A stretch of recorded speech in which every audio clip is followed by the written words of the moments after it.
네, 예배자리 가운데 나오신 모든 분들을 환영하고 축복합니다. 네. 또한 각자의 자리에서 영상으로 함께 예배드리는 그곳에 또한 동일한 은혜가 있기를 간절히 소망합니다. 한 17년도쯤에 제 아이가 첫째가 힘찬교회, 그 당시 때는 힘찬교회였는데요, 힘찬교회에서 활동을 한 것 같습니다. 그래서 핸드폰을 보다가 최근에 봤는데 이 사진이 문득 떠오르더라고요. 한쪽에는 듣는 말, 부모님께, 또 한쪽에는 듣고 싶은 말, 이러한 포스트잇으로 붙인 것을 선생님이 찍어서 부모님께, 저희에게 보내주었습니다. 그런데 그 듣는 말, 그러니까 부모님에게 듣는 말은 뭐였냐면, 아이가 적은 게 공부해, 게임하지 마, 고마워. 그래도 고마워가 들어있더라고요. 그런데 또 이제 듣고 싶은 말, 그걸 반대쪽에 적었는데 그것이 뭐였냐면, 축복해, 게임해, 쉬어. 게임은 하고 싶은가 봅니다. 이렇게 듣고 싶은 말이 우리에게 있습니다. 그런데 아무리 듣고 싶은 말이 있다고 해도 만약에 지금 이렇게 어떤 말을 듣고 싶냐고 아들이 물어본다면 이렇게 말할 수밖에 없을 것 같습니다. 축복해. 그런데 게임은 조금만 하고 할 거 다 하고 쉬어 라고 말해야 할 것 같습니다. 왜냐하면 부모의 입장에서 아이가 올바로 자라기 위해서 그저 하고 싶은 대로 많은 것들을 하게끔 그냥 둘 수는 없기 때문에 그렇습니다. 그러기에 조금은 싫은 소리 같고 조금은 지금 당장은 힘든 소리 같지만 아이가 더욱더 힘을 얻고 함께 할 수 있는 그러한 말을 해주고 싶습니다.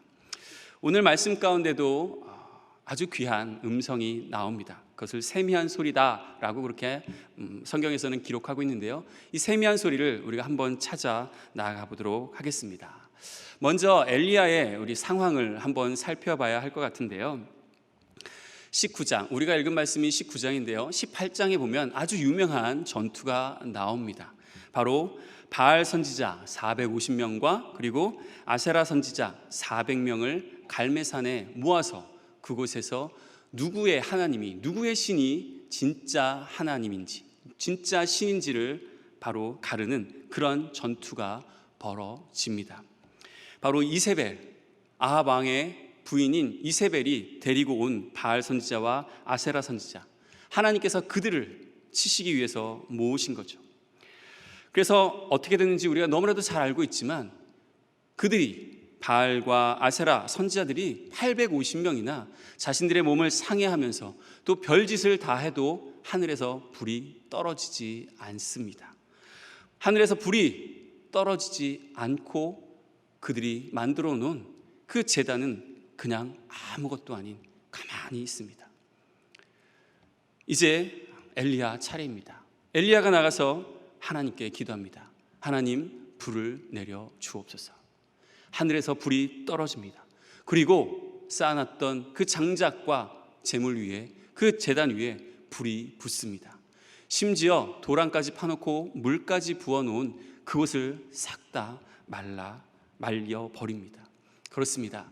하나님의 능력이 나타난 것이죠. 하나님의 놀라운 기적을 보여주심으로 바로 이 바알 그리고 아세라 선지자 850명을 엘리야는 처단하게 되죠. 그리고 후에 나오는 말씀이 바로 3년 6개월 동안 비가 내리지 않았는데 바로 엘리야의 그 기도로 비가 내리기 시작합니다. 이처럼 엘리야는 굉장히 대단한 선지자입니다. 그리고 또한 많은 능력, 하나님의 그 능력과 기적을 경험한 선지자입니다. 이렇게 놀라운 경험을 했음에도 불구하고 바알과 아세라 선지자를 죽였다는 이유로 이세벨이 화가 나서 내가 이 엘리야를 당장 죽이겠다라고 협박을 하며 달려옵니다. 그 모습에 엘리야는 어떻게 됩니까? 광야로 도망가게 되지요. 그런데 왜 엘리야는 광야로 도망을 갔을까요? 우리 함께 19장 3절 말씀을 함께 읽도록 하겠습니다. 시작. 그가 이 형편을 보고 일어나 자기의 생명을 위해 도망하여 유다에 속한 브엘세바에 이르러 자기의 사함을 그곳에 머물게 하고, 이 형편을 보고, 이 형편을 받다라고 그렇게 성경은 말씀하고 있습니다. 엘리야는 하나님의 그 놀라운 기적과 이적을 바라봐야 하는데 이세벨이 죽이겠다고 하는 자신의 이 형편을 보고 겁이 나서 광야로 도망갑니다. 형편을 봤다라는 것은 그 사건을 계속적으로 숙고하고 번민하고 고민했다라는 것이죠. 그것만 생각했다라는 것입니다. 분명 엘리야는 갈멜산 전투에서 하늘에서 불이 떨어지는 놀라운 것을 경험합니다. 또한 3년 6개월 동안 비가 내리지 않았는데 그 비가 내리는 놀라운 경험을 하죠. 그렇지만 이세벨의 협박에 이 형편만 바라보고 있었던 것입니다. 이렇게 자신의 형편 속에 갇혀 엘리야는 광야로 도망갑니다. 그러나 우리 하나님께서는 이 못난 놈아 하고 책망하지 않으시고 천사를 통해서 떡과 물을 또한 편히 쉴 수 있게끔 해 주십니다. 그리고 하나님께서 찾아오셔서 말씀하십니다. 우리 19장 9절 말씀을 함께 보도록 하겠습니다. 엘리야가 그곳 굴에 들어가 거기서 머물더니 여호와의 말씀이 그에게 임하여 이르시되 엘리야야 내가 어찌하여 여기 있느냐. 하나님께서 엘리야에게 말씀하십니다. 내가 어찌하여 여기 있느냐라고 말씀합니다. 18장에서 우상 숭배자들과 치열하게 싸우면서 참된 하나님을 경험했습니다. 그런데 자신을 죽이겠다고 한 그 이세벨에 의해서 자신의 사역지를 떠난 엘리야에게 하나님께서 말씀하십니다. 내가 왜 여기에 있느냐라고 말씀합니다. 이유가 뭡니까? 3절 말씀에서 봤듯이 자신의 형편만 받고 그리고 자신이 있어야 할 곳에 있지 않았기 때문에 그런 것이죠. 자신의 형편만 보고 자신이 있어야 할 그곳에 있지 않으면 어떠한 모습이 되는지 우리는 엘리야를 통해서 볼 수가 있는 것이죠. 그저 죽기를 간구하는 그런 사람이 될 수밖에 없다는 것입니다. 지금 우리는 어떻습니까? 지금 우리의 형편만 생각하고 있지는 않습니까?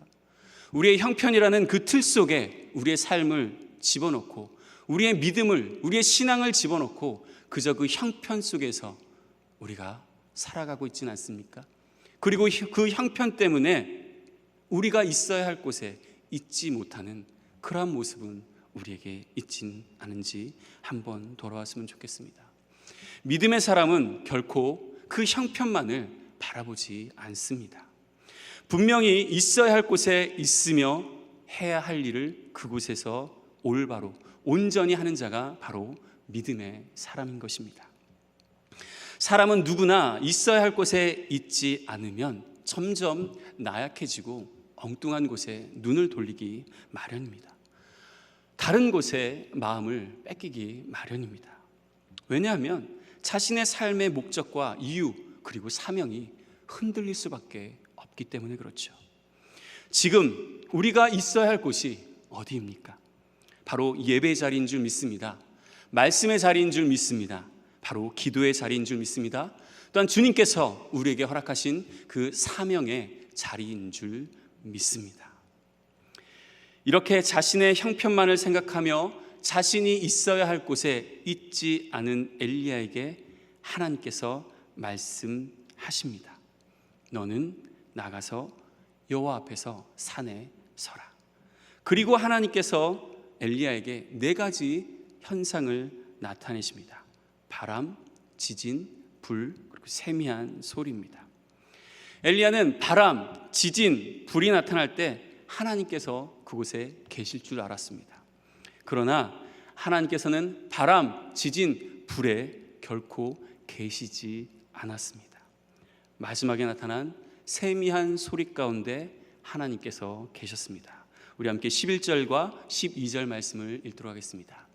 여호와께서 이르시되 너는 나가서 여호와 앞에서 산에 서라 하시더니 여호와께서 지나가시는데 여호와 앞에 크고 강한 바람이 산을 가르고 바위를 부수나 바람 가운데에 여호와께서 계시지 아니하며 바람 후에 지진이 있으나 지진 가운데도 여호와께서 계시지 아니하며 또 지진 후에 불이 있으나 불 가운데에도 여호와께서 계시지 아니하더니 불 후에 세미한 소리가 있는지라. 아멘. 바람, 지진, 불, 이것은 무엇을 나타낼까요? 성경에 보면 바람과 지진과 불이 많이 나옵니다. 바로 하나님의 임재를 나타내는 대표적인 상징입니다. 바람, 바로 하나님의 현존을 나타냅니다. 또한 홍해를 갈았던 것이 무엇입니까? 바람이 불었습니다. 또 엘리야가 그 큰 비가 오기를 기도할 때 구름과 바람이 일어났다라고 18장에서 말씀합니다. 그러기에 분명히 엘리야는 이 바람을 보고 하나님께서 또 크게 역사하실 것이다 라고 믿었을 것입니다. 그렇지만 바람 가운데 하나님께서는 계시지 않았습니다. 그리고 지진, 이 지진도 하나님의 임재를 나타냅니다. 시편 가운데 땅이 흔들리고 라는 그런 표현이 많이 나옵니다. 하나님께서 이 땅을 밟으실 때 땅이 흔들린다라는 그런 의미이죠. 또한 하나님의 그 진노를 의미합니다. 하나님의 심판을 의미하죠. 고라 자손이 어떻게 죽었습니까? 땅이 갈라져서 그곳에 들어가 죽었죠. 바로 이렇듯 지진은 하나님의 임재와 하나님의 심판을 나타냅니다. 그러기에 엘리야는 이 지진을 보고 또 하나님께서 분명히 여기 계실 것이다 라고 생각했을 것입니다. 그렇지만 하나님은 그곳에 계시지 않았습니다. 그리고 불 또한 하나님의 임재를 나타냈죠. 모세가 떨기나무 앞에 무엇을 보면 떨기나무에 있는 그 불꽃을 보죠. 그곳에 하나님의 임재를 경험합니다. 그렇습니다. 불은 하나님의 임재를 상징합니다. 또한 심판도 상징하고요. 또한 18장에서 엘리야가 경험했듯이 바로 하늘에서 불이 내려와 모든 제단을 다 태워버립니다.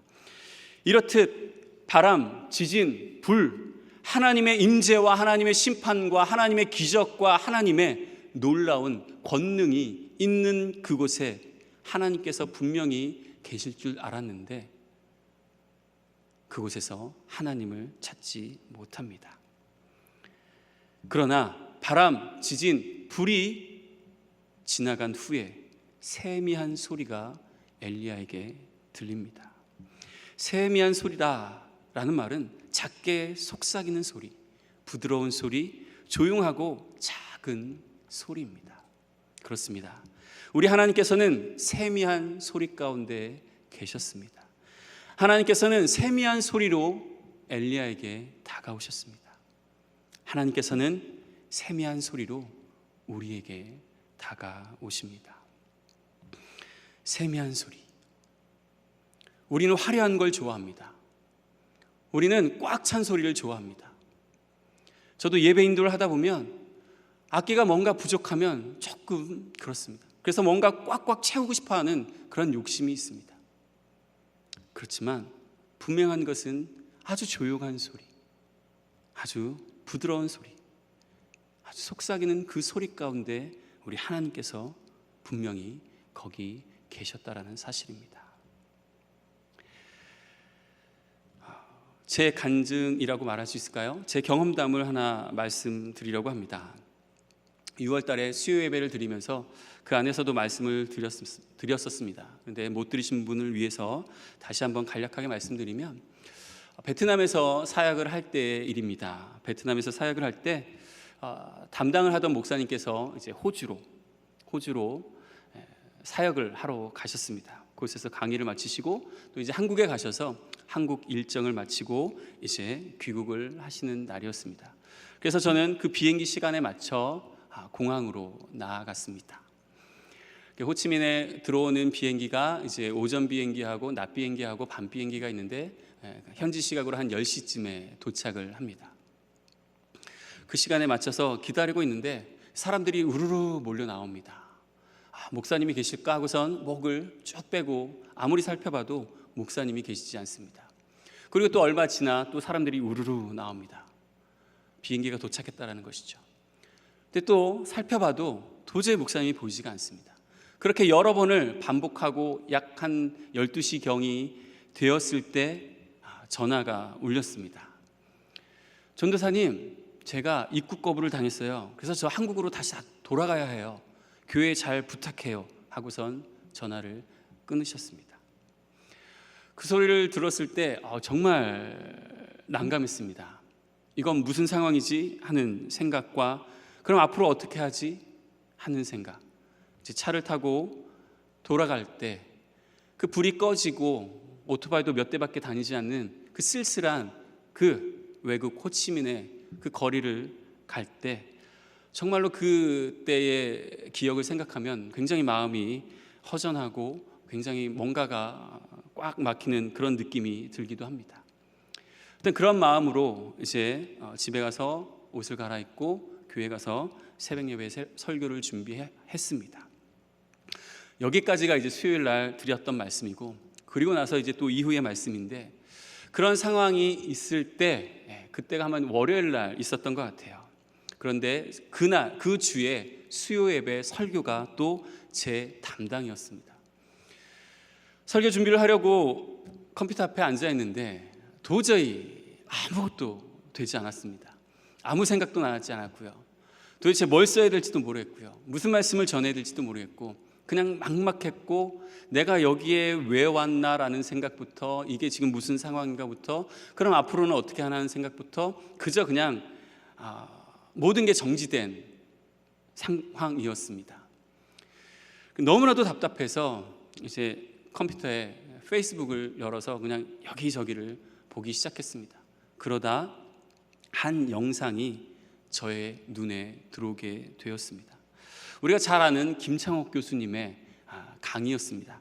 약 한 16분 정도 되는 강의였는데, 그 강의의 내용을 잠깐 소개하자면, 그 교수님께서도 굉장히 힘든 시간들이 많았다고 합니다. 그런데 사람들은 많이 오해한다고 합니다. 왜냐하면 너무나도 유쾌하고 너무나도 재미있게 많은 사람들과 함께 소통해가며 그 강의, 많은 강의들을 하니까 너무나도 잘, 너무나도 쉽게, 그리고 항상 행복한 것처럼 느껴진다고, 자신을 오해하고 나는 너무나도 힘들고 나는 너무나도 외롭고 우울증까지 왔다라고 그렇게 얘기를 하더라고요. 그러던 중에 어떻게 한 신부님을 만나게 되고, 그 신부님을 통해 프랑스로 가서 수도원에서 잠깐 시간을, 혼자만의 시간을 가져봐라 라고 하는 그 조언을 듣게 되었다고 합니다. 그래서 그곳에 가게 됩니다. 그 이후에 스토리는 우리 영상을 통해서 약 2분 정도 되는데요, 잠깐 보도록 하겠습니다. 거기에서는 아침에 산책을 하라고 합니다. 그런데 걸어라 이러지 않으시고 몸으로 땅을 만나보고 마음이 편안해지면 기도하고 싶은 사람은 기도를 하고 자기랑 대화하고 싶은 사람은 대화를 하랍니다. 그런데 저는 마음이 편안해지니까 일주일 정도가 지나서 포도밭에 앉았는데, 신부님이 알려준 건 두 가지였습니다. 첫 번째, 기도를 하든 자기랑 대화를 하든 거짓말을 해서는 안 된다는 겁니다. 두 번째, 짧게 하라는 겁니다. 그래서 저는 포도밭에 이렇게 앉아 있는데 제가 말을 못 걸겠더라고요. 시간이 좀 지나니까 정말 제 마음속 누군가가 명확하게 저에게 한마디를 하는 겁니다. 그리고 저는 그 소리를 마음으로 명확하게 들었습니다. 그래, 여기까지 잘 왔다. 그런데 눈물이 나더라고요. 제가 오늘 여러분께 꼭 한마디로 소개하고 싶은 이야기가 있다면, 여러분 여기까지 그 많은 시간 거쳐서 잘 오셨다는 얘기를 꼭 드리고 싶습니다. 그리고 여러분도 여러분 자신에게 언젠가 여유가 있으면 여기까지 힘들게 온 자기를 한 번만 봐주고 알아줬으면 좋겠습니다. 아침 저녁에 저희 시간이 되면 5분, 10분 정도 핸드폰 한번 끄고 산책하고 산책의 끝에 마음이 편안해지거든. 저희도 거짓말하지 말고 짧게 자기 스스로에게 이야기를 해보는 것이나 기도를 해보면 좋겠다는 생각이 듭니다. 여러분, 여기까지 잘 오셨습니다. 감사합니다. 바로 이 여기까지 잘 오셨습니다 하는 그 음성이 바로 저에게 세미한 소리로 들렸습니다. 아무것도 할 수 없었고 앞으로는 또 어떻게 하나 막막한 그 상황 가운데서 그래, 여기까지 잘 왔어. 분명히 그것은 끝은 아닙니다. 그렇지만 그래, 여기까지 잘 왔어 라는 그 음성은 저에게 꼭 종점에 온 것 같은 그러한 안도, 평안한 쉼을 주었습니다. 그리고 다시 힘을 내서 다음 목사님이 오실 때까지 최선을 다해 교회를 섬겼던 기억이 있습니다. 우리의 상황도 마찬가지입니다.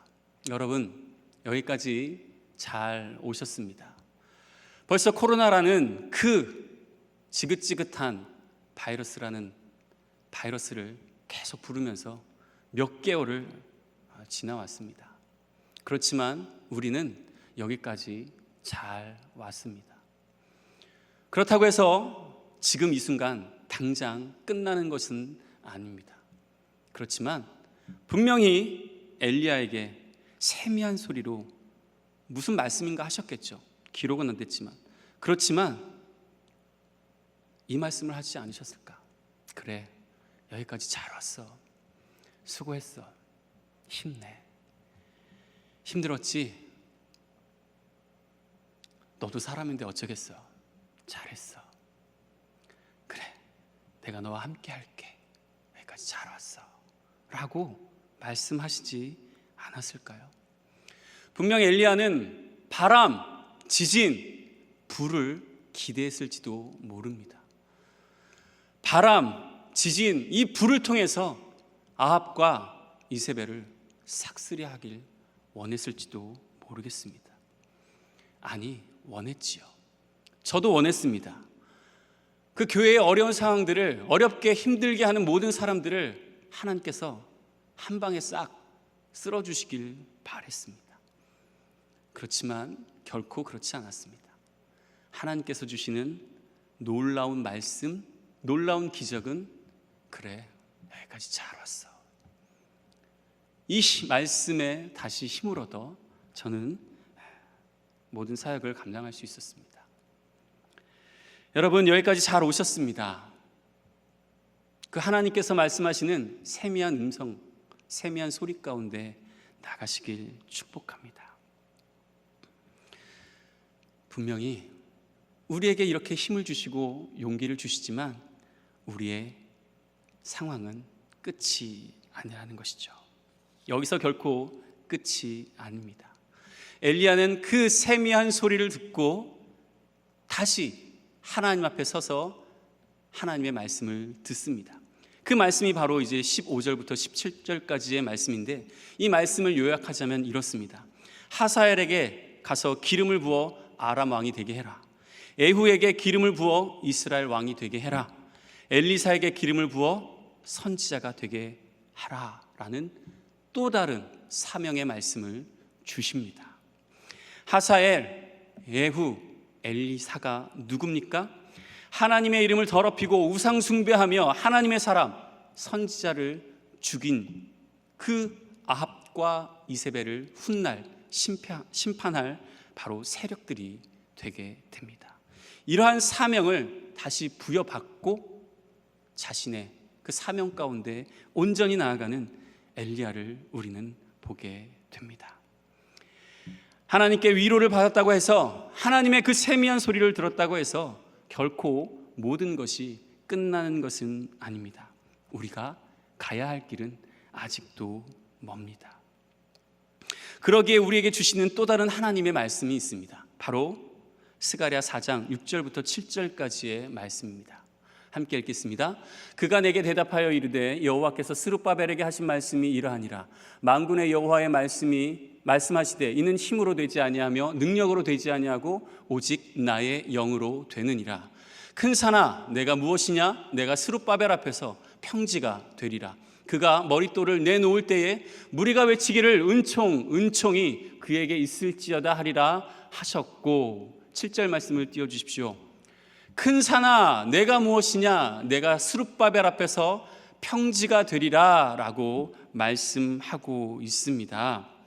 큰 산이 성전을 다시 재건해야 할 스룹바벨 앞에 계속 있게 될 거다라고 말씀하고 있는 것이죠. 마찬가지로 우리에게도 큰 산은 지속적으로 다가옵니다. 큰 산 하나 넘었으니까 이제 끝났겠지가 아닙니다. 또 산이 다가옵니다. 그렇지만 하나님께서는 뭐라고 말씀하십니까?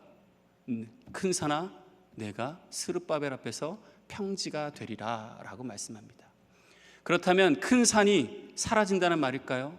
결코 그렇지 않습니다. 큰 산은 여전히 그곳에 있습니다. 그렇다면 무엇이 바뀌길래 평지가 되린다라고 말씀하고 있을까요? 바로 스룹바벨의 마음이 바뀌는 것이죠. 큰 산을 평지처럼 갈 수 있는 그 마음으로 바뀌게 해 주신다라는 것입니다. 그렇습니다. 그 세미한 소리를 듣고 우리의 마음이 변화되길 소원합니다. 그래, 여기까지 잘 왔다라는 그 하나님의 말씀, 너는 내 아들이라, 너는 내 딸이다, 너는 내 자녀다, 물리로 오라 라고 말씀하시는 그 음성에 우리의 마음이 변화되어 그 산을 평지와 같이 갈 수 있게 되는 것이죠. 사랑하는 성도 여러분, 하나님의 그 세미한 소리 가운데 나아가 우리의 마음이 변화되길 소원합니다. 그 하나님의 말씀을 듣고 우리의 삶이 변화되길 소원합니다. 그저 우리의 형편과 우리가 있어야 할 자리 가운데 있지 아니한 그런 모습이 아니라 작지만 강력한, 들릴 듯 말 듯 하지만 우리의 삶을 변화시키는 그 세미한 소리, 바로 하나님의 말씀을 듣고 우리의 마음이 변화되어 우리의 삶 가운데 지속적으로 다가오는 그 큰 산을 평지와 같이 걷는 우리의 삶이 되길 주님의 이름으로 축복합니다. 말씀을 마치려 합니다. 책을 읽었는데 이 책 제목이 기억이 나지 않습니다. 그런데 이제 문장이 있어서 이 문장을 함께 읽고 말씀을 마치려 합니다. 만약 우리가 전체 그림을 볼 수 있다면, 전체 이야기를 안다면 지금 막힌 길이 언젠가는 선물이 되어 돌아오리라는 것을 알게 될까? 그것이 삶의 비밀이라는 것을, 우리의 가슴을 뛰게 한 것은 지나간 길이 아니라 지금 다가오는 길이다. 그렇습니다. 우리의 가슴을 뛰게 하는 것은 지나간 길이 아닙니다. 바로 지금 다가오는 길인 줄 믿습니다. 하나님께서 위로하시고 동행하시고 큰 산을 평지가 되게 하실 그 길, 그래 여기까지 잘 왔다, 세미한 소리로 말씀하시는 하나님이 계시기에 지금 우리의 형편이 너무너무 지긋지긋하게 싫어도 우리는 우리의 자리를 지키며 우리의 사명을 완수해 나가며 주님께서 허락하신 지금 다가오는 그 벅찬 길 가운데, 우리의 가슴을 뛰게 하는 그 길 가운데 주님만을 의지하며 승리하는 우리의 인생 되길 주님의 이름으로 축복합니다. 기도하도록 하겠습니다. 주님, 오늘 주신 말씀에 우리가 참된 위로와 소망을 얻습니다. 그렇습니다. 그 세미한 소리, 그래 여기까지 잘 왔다, 우리를 위로하시며 우리와 함께 하시는 주님, 왜 너는 여기 있니? 왜 너는 이러니? 우리를 징계하지 않으시며 우리에게 싫은 소리 하지 않으시며 우리와 함께 하시는 하나님, 그러기에 우리에게 다가올 그 길, 그 벅찬 길을, 그 뛰는 가슴을 안고 주님과 함께 나아가길 소망합니다. 주님, 우리와 동행하여 주옵소서. 주님만이 우리의 힘이시며 우리의 모든 것 되심을 다시 한번 고백합니다. 그 세미한 소리, 그 주님의 말씀 가운데 나가길 소원합니다. 주님, 언제나 함께 하실 그 주님을 찬양하며 감사드리며 우리 구주 예수 그리스도의 이름으로 기도드립니다.